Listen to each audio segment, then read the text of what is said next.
Hey there, and welcome to another episode of Prepper Talk Radio with Scott, Shane, and Paris. And you are going to be in for a fun treat tonight. Last week, we did an episode on really getting down and dirty into the 10 foundations of self-sufficiency. And it was too much to cover, so we're going to do a series. We're going to break down each of those foundational pylons, pillars, whatever you want to call it, piers over the next 20 episodes. We're going to have 10 of those intermixed throughout there. So it's going to be a fun one. We're going into financial self-reliance or financial self-sufficiency this week. And of course, the two experts next to me are going to have a lot of fun arguing over gold and silver, IULs and insurance and everything else. And I will be the referee tonight. So buckle up, stay tuned, have some fun. We're going to get down and dirty with Ready Minded Radio here. Well, How you guys doing? Good. I think what you mean there is that, both Paris and I have different opinions. So there's more than one way to skin a cat, right? 100%. That's the main thing to take away from this is I do things differently from Paris, and I think we're both going to be successful. Although I think I'm going to be better off than Paris in the long run, right? But, when it comes down to the end of the world, the shots that's the way I prepare. I'm preparing for the end of the world. I'm working worst case scenario, right? Paris, not so much. He's got more optimist to me. I should be wearing my apocalyptimist shirt on right here. But take everything we say with probably a large grain of salt, right?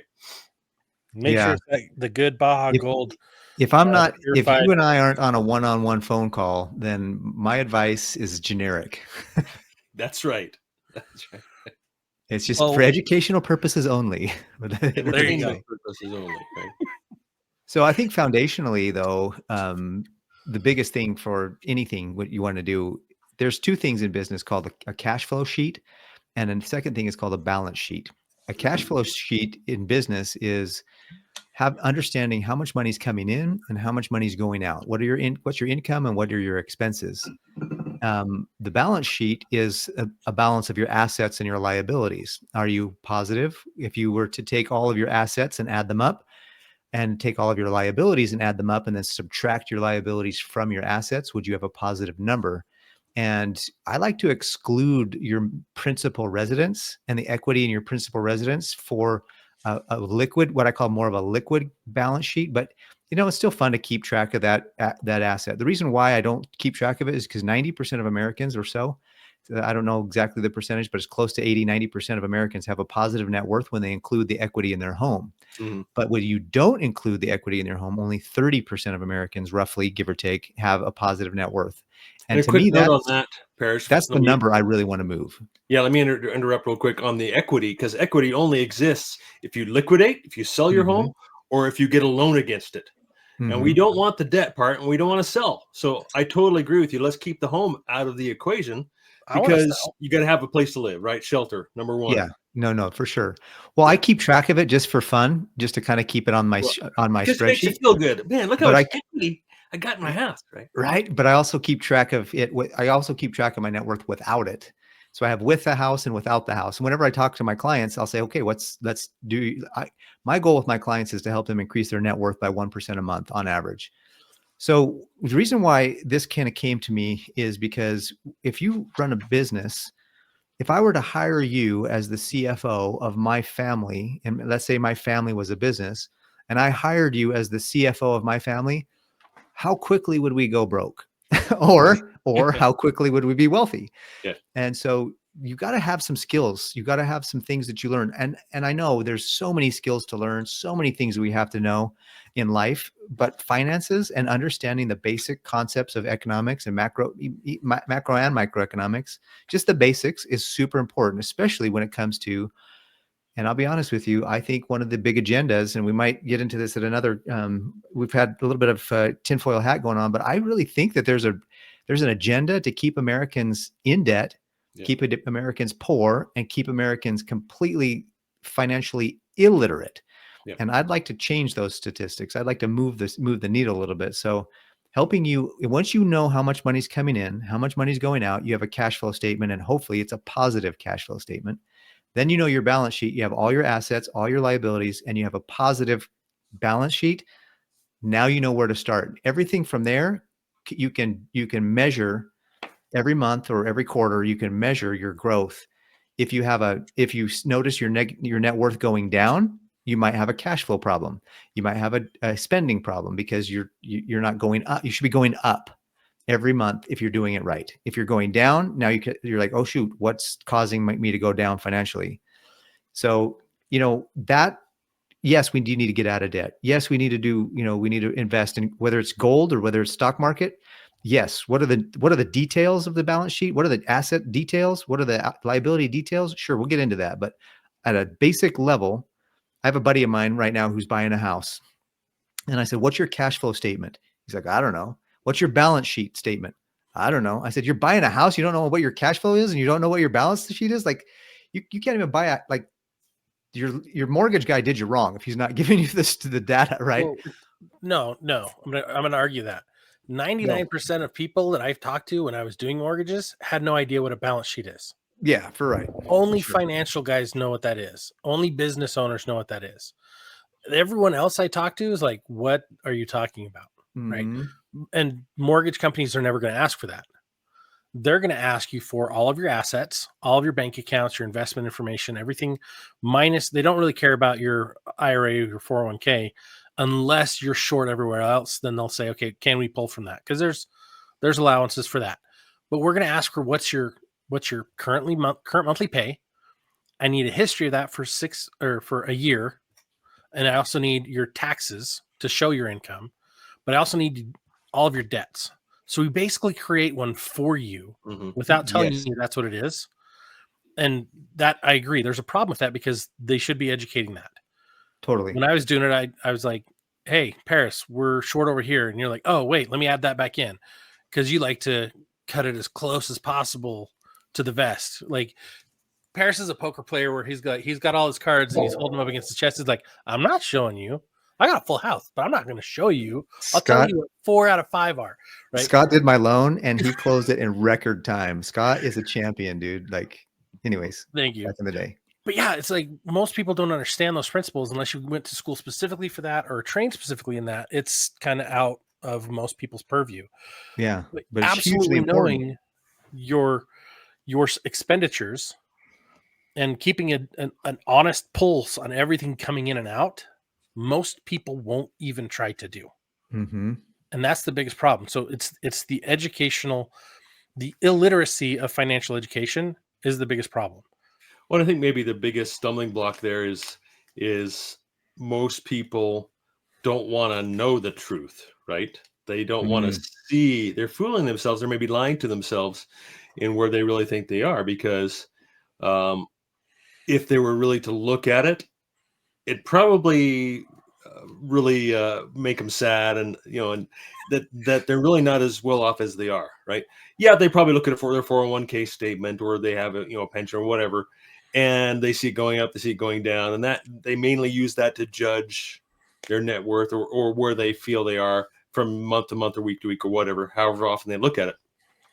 But really drilling down is probably going to give people either the motivation to say, hey, I'm doing good, or hey, I'm really not doing that great, and I really don't want to change. I like my lifestyle right now. I have an expensive car. We go out to eat. We do a lot of things like that we really should trim back on if we're going to try to meet our retirement goals. I hate that word, but it's funny. I think that's a big part of it. Anyway, I just have I have several clients, and one of them had kind of that added. She got to the point where she was done guessing, done with she wanted to know clarity. And in the last 3 months, just working with them a couple hours a month, they've increased their net worth significantly. Their clarity is significantly, the focus, their capacity, their stress is like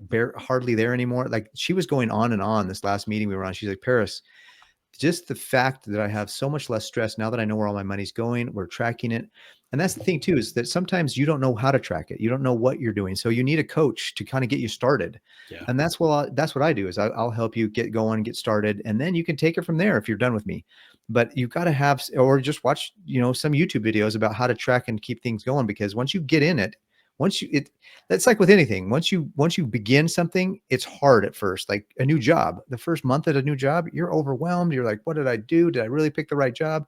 But then once you get into maintenance mode, it's like, okay, this is good. Like I did my yard last Saturday and I haven't done it pretty much. That was the first time I'd done it for the winter, and it was like, man, what did I get myself into? But then now it's ready for maintenance mode, and maintenance mode is way easier. And so that's the thing, is that once you kind of dig in, you get the initial work done, it's maintenance mode from there. And the peace and the serenity that comes knowing like, hey, I just got to do the things that I'm doing. It can be, you're right. It can be overwhelming and frustrating because most people honestly are doing better than they think.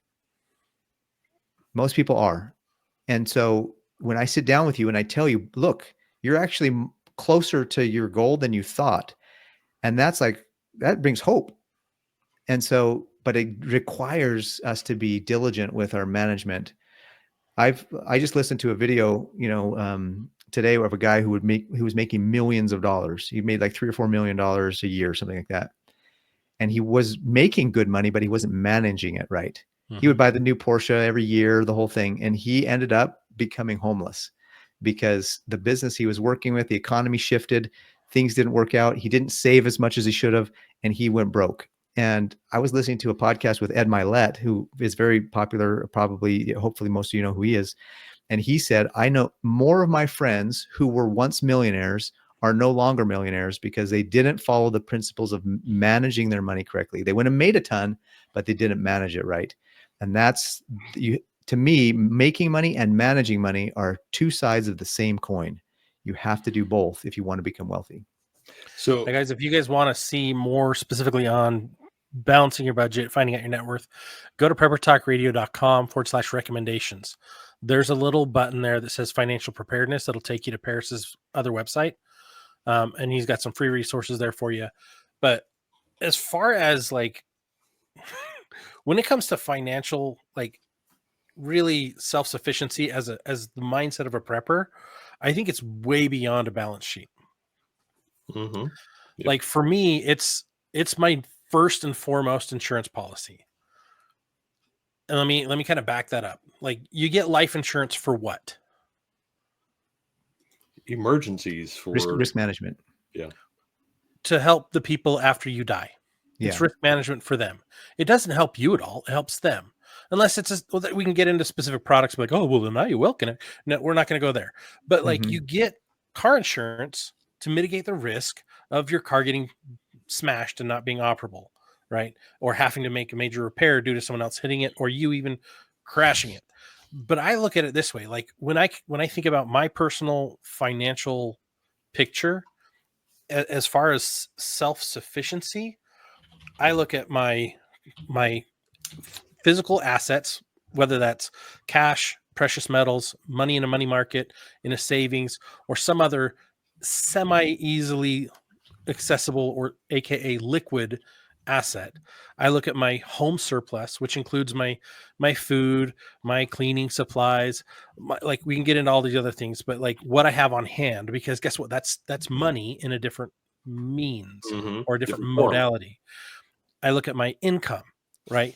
My air quotes on this one, my 9 to 5, the JOB, journey of the broke. That's all it's designed to do. If you have a 9 to 5, it's a job.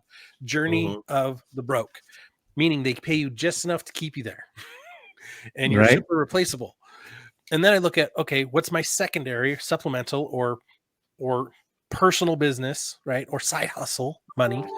I think everyone should have something going on the side. And then, as I mentioned, insurance.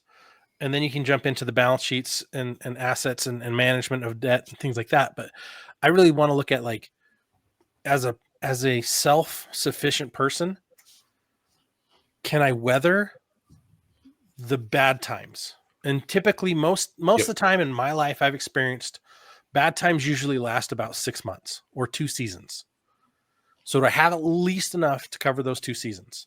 So going back generations, the farmers in my family, do they have enough seed and surplus set aside to last them for next year?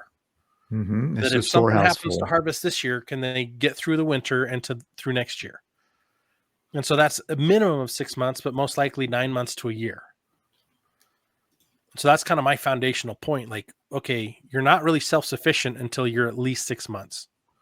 And you guys can berate me on that or not, but Well, that's kind what of I'm mainly interested in is in figuring out, answering for myself, because I'm still working on this. What does it take to become financially self-sufficient? And we've talked about the difference between self-reliant, self-sufficient. I don't know that. Well, I would say I don't know you can ever become self-sufficient in certain things. Financially, yeah, you probably can become self-sufficient for your life, right? For your how many ever years you're going to be on this planet. So what I'm trying to figure out is, okay, how is it done? How is self-sufficiency done? But like you're saying, Scott, is I like to figure worst case. When something comes along, yes, in an average economy, in an average or in a normal, whatever that word means nowadays, normal, there is the norms have changed. Things are changing. There's no more normal anymore. And what worked before won't necessarily work moving forward. Quick example: real estate. At this point, it's not ever going to be like it was before. And as a quickly summarize that, my entire life, the goal was for everyone: you buy a small home, right? You pay on it for a couple of years, the value goes up, you save up another down payment, you buy another house, you rent that house out, and continue that cycle, so that you eventually are buying bigger home, nicer home, having more equity, and by the time you retire, you could sell a property or whatever, so you got plenty of equity in all these properties. I think those days are over. I don't know that can happen anymore in this current environment. You guys feel free to argue with me. And that's just one simple example of so many things that used to work that will no longer work. Does that make sense? I think the reason for that is the price of homes has gone through the roof. Yep. Thanks to inflation, but also the commercialization of all these investment groups coming in and buying homes to then turn around, either rent or keep it vacant. The financialization of right mortgages and such. And it's messed up. And then I've got friends who are like, I've got 400 doors. They buy all these rental properties, right? Mm-hmm. And by doing that, it pulls homes off the market from being able to be bought. But then it creates scarcity, so then prices go up. And I look at the younger generation, and so many of my friends that are younger, millennials and zennials, and they're like, I'm not going to buy a big house. I don't ever want a big house now. I've seen what it does to people, how it breaks them financially. So they're like, I want a tiny home, or I want to go back to homesteading. I heard that was cool. It's right. different. And they look for smaller, simpler, which I think is a better idea. That's where I'm moving towards. And I'm a Gen Xer. I want to move to smaller, simpler, less maintenance solutions. My contribution to this particular topic, Shane, is that I agree that the way it was done before has to change if there is going to be a chance for it to be done in the future. So creativity is more required. There are ways. I don't know the ways, but I have friends that are investing in real estate right now. I actually have a neighbor who fired at 38, financial independence, retire early. He did that. He bought homes, and he's just, I mean, in the last 10 years, maybe. So I don't know how far back you're looking for what could have been done, or what's, when did the change occur? Was it in the last year or two, or was it in the last 5 years? Like, I do know that there's a lady that I am communicating with. I'll probably be on her podcast soon. She does real estate, and she works with Grant Cardone. Actually, she knows him. And so I don't know how you feel about him. I know there's some controversies right now about that, but there are creative ways to do the same, to do it. You just have to be more creative to get it done than you used to be. But you also take on more risk. Yeah. More willing to accept risk. And that's the thing. Like in anything, if you're willing to accept the risk, the reward goes higher. That risk reward paradigm. But the danger's higher too. The danger is absolutely higher. I love the risk of setting aside food. Exactly. Because to me, exactly where I'm going with it. I look at like my financial situation, and I go, okay, hard times require hard cuts to my personal finances. Meaning, like, if I don't have an income, I have to cut things. the needs outweigh the wants. And so I cut things like, okay, there goes cable, right? There goes useless memberships that don't do me any good, right? There goes all the extra entertainment. Oh, I can wear the same underwear for 5 years if I have to. Like I could cut out all the fluff. And that's when I talk about like a 6-month reserve, it's cutting out the fluff, right? And when things go sideways, we're all going to be wearing the same underwear for 5 years. Like that's how it's really going to be. Who's going to be manufacturing it? It's not Taiwan. It's not China. It's not India. There's no ships coming at that point, right? So if you don't have it stockpiled, you're not going to have it. You're either going to go free willy or nilly willy with the same pair for years. But yeah, I think the most important for financial self-reliance to really be legit, I think there's a foundation. Once you build a strong foundation of financial literacy, financial competency, then you can build a huge building on top of it. This is the analogy that I'm using anyway. So the basics are have your 3 to 6 months of money available to pay the bills. Have 3 to 6. My opinion is 3 to 6 months of food, because part of paying 3 to 6 months of the bills is your grocery bills. And so if you have food instead, you don't have to, you can save the cash for like the mortgage or the lights and the electricity or whatever. And you need to have that just because you got, and that's not a zombie apocalypse thing. That's like, you could get laid off tomorrow because your journey of the broke says, hey, we're right sizing, left sizing, whatever sizing. Once you have your 3 to 6 months, then look at your deductibles. Like, what's your health insurance deductible? What is your car insurance deductible? Do you have a fund? So if you would, let's say you trip and fall and you're on your way to the ER, what's your deductible? Do you have that already in cash, or are you going to have to swipe the card, or are you going to have to get on a payment plan with the hospital? Like, if you already have the cash available, that's self-reliance. That's self-sufficiency. What are some of the other emergencies that can come up? Your car. Do you have enough like money to replace your car, or at least do a lot of the repairs, the routine maintenance on your car? Are you swiping the card to do that? No, you got to be. That's not the right way. The right way is to have savings and to spend from savings. Once you have money once you make the shift to spending from savings instead of spending on the credit, then you're at a point where self-sufficiency and self-reliance is, you're almost there. And the only other thing that I would say almost there is that you got to have all the risk management. You got to have a foundation to retire at least on time, which is 65, 67, depending on when you were born. And then once you have those foundations, like you have your cash flow, you have your balance sheet, you have your debt as under control, you have your savings for all of the different life emergencies for example, the deductibles, like you can pay for the deductible and then your insurance kicks in and pays the rest. Once you have those down and you're on track to be for retirement, to be able to have work at some point stop, then after that is, of course, all of us who are parents, all of us who have kids and grandkids, we want to leave something nice for them. I deal with a lot of seniors, and some of them didn't plan that way and they're sad about it. So I'm telling you, if you're young and you have the time, start planning for that now, because you're going to wish you did when you're later if you didn't. And so once you have that legacy plan all together, now you're like, okay, now I want to go get rich, or now I want to go really build, now let's go, buy houses and flip them, or now let's go start a business, a side hustle, and really build some wealth. Like here's why I say this is because I've had, back in the 2008 bubble of the economic bubble, I had a bunch of friends that were like, no, dude, every dollar I make's going into real estate. I can make way more money with it. I can get 30% return on this money if I go buy a house and flip it. Because 08 was, everybody was in 08. Most of you were hopefully are old enough to remember that. Some of you might even been little kids when you were listening, depending on who's listening. But I had this buddy who told me that very thing. I said, bro, you need to save some. You need to have an emergency fund. What if this stops? What if it doesn't keep going? You need to have some cash. Liquidity is critical. And he's like, no, dude, every dollar I'm earning 30%, bro, 40, 50%, whatever he was telling me. When it all crashed in 08, he barely skated by without going bankrupt. And I remember a conversation with him. He's like, Paris, I should have listened to you. I'm like, bro, when you lose everything, there's an old saying, you've never really lived until you've lost everything. And I'm telling you right now, I've lived I've really lived at least once.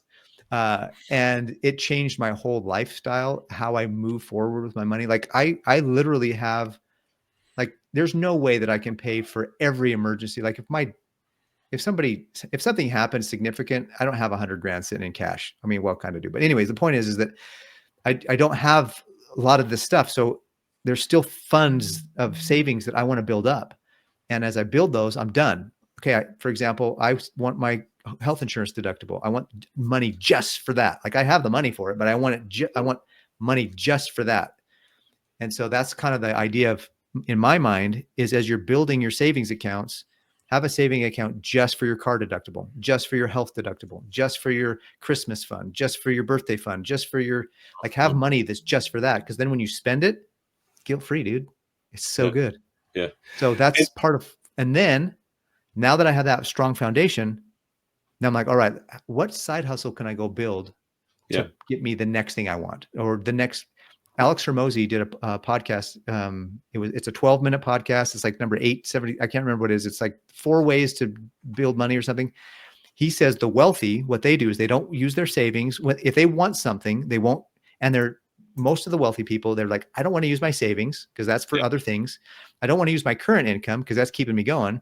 So what they'll do is they'll say, if I want that, I got to go create a new income stream that will pay for it. Yeah. And then once it's paid for, the income stream sticks around, and then that's how they build wealth. So that is a mindset shift. Most people are like, oh, well, I have the money in the bank, I can go buy it. Well, no. I mean, yes, you could, but the better thing to do is go create an income stream, go create something that's going to pay for it for you. That way your asset is paying for your stuff, not you. And then you become work optional and you have your time, because the ultimate goal of financial self-reliance and financial sufficiency is to have your time. Yeah. And we all live and work in the system. At least most of us do, right? We're in the system. So we're kind of compelled to participate.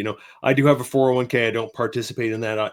I feel I get much better returns, if you want to call it returns, off of my other investments. And I'll use that. I'm not an investor. I'm not a gambler. I'm not a speculator, right? I don't do any of that stuff. Call me a preparer. I don't know what else to call me, right? But there will be a time, and we all know this, that Social Security is not going to be around. I have zero confidence by the time I get to 62, 65, 67, it's going to be around. And so, like you say, Paris, I'm not waiting around until 65, 67 to retire. I'm going to graduate here in the next couple of years, hopefully on to bigger and better things, side hustle, so on and so forth. But there's definitely nothing wrong with working within the system, right? And that's kind of what seems like you're talking about, Paris, working within the system, playing the game, whatever you want to call it, earning your returns off the markets and so forth. Personally, I have no confidence in any of that. It's not real. It's not tangible. Again, I'm planning worst case. I am my own bank. Yeah.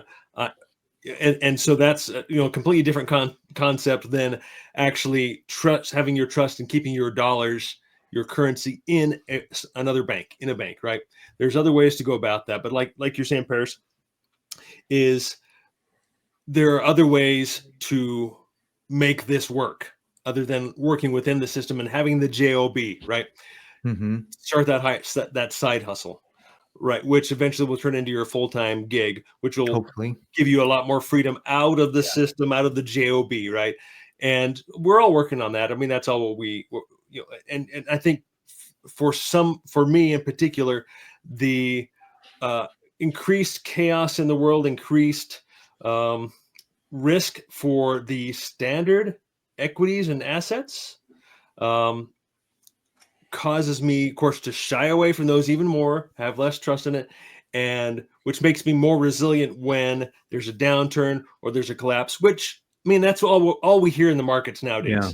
If we don't get a trade agreement soon, the stock market is overpriced right now. If we don't get a trade agreement soon, we're going to see a crash. It's going to be, it could potentially very, very bad if things don't change immediately. Immediately. I love not worrying about that. I want to you're right, Shane. My concept is working within the system, using the system against itself to eventually get out of it. So there's so many people, they're like, I want to invest. I want to go into crypto. I want to become rich. Well, if you don't have the foundation built, You go gamble with some speculation, you're going to crumble and fall. Like that guy that I shared earlier, who's a multi-million-dollar earner. And then he didn't save it. He didn't build anything foundationally. And when the economy shifted and turned and the business he was in didn't do what he did, and they shut down or whatever, he lost it all.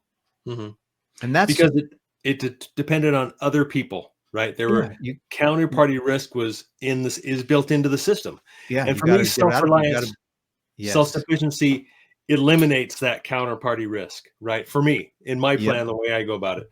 And if you have the money, if you have the currency, the cash, to be in the system, to be in the markets and doing some gambling, because that's what it is to me. It's speculating and gambling. It's not investing. Then by all means, take that risk. I personally have zero tolerance for risk. So I look at it this way: like you can invest, you can diversify all you want. You can, if you want to go crazy after just one thing, and that's your goal. Like to me, that's the riskiest thing you can do. Right. To just focus on my 9 to 5, that also is just the riskiest thing you can do. Right. Yeah. To diversify outside of that.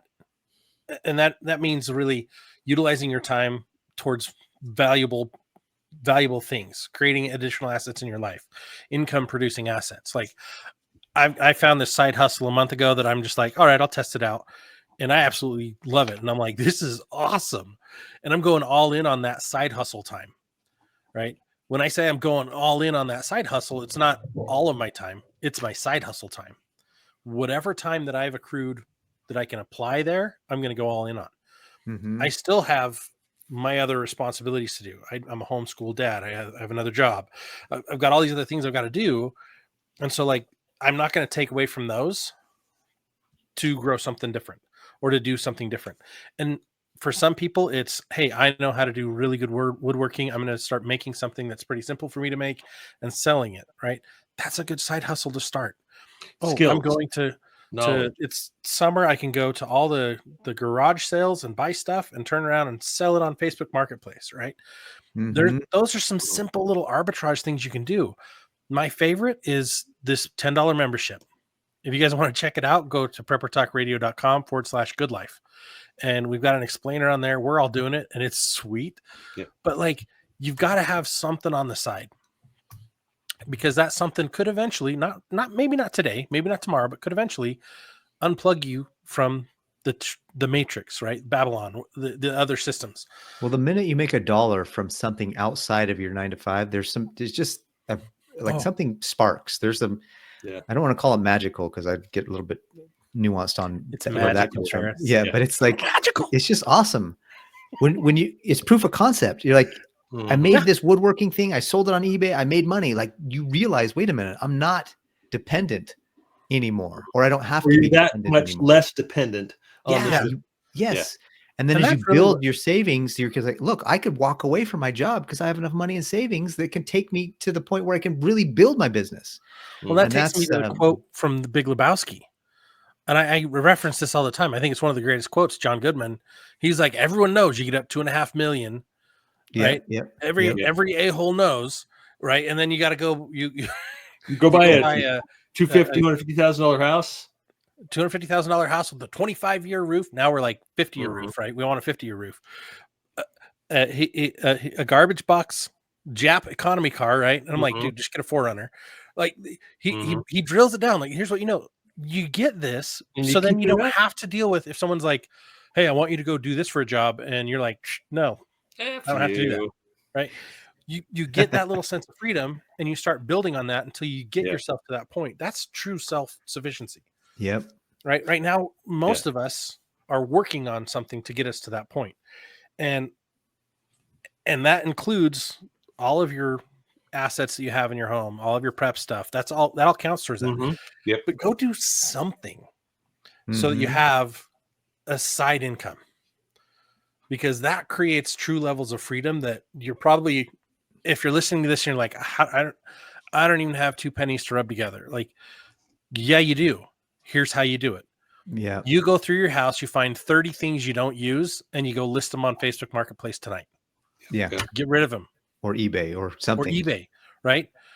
And you can do research on there to find out how much to sell it for. Like, find out what else is on there. Okay, price it right in the middle. But get rid of some stuff, open up, free some time. everyone has more time. Stop streaming Instagram and whatever else, YouTube.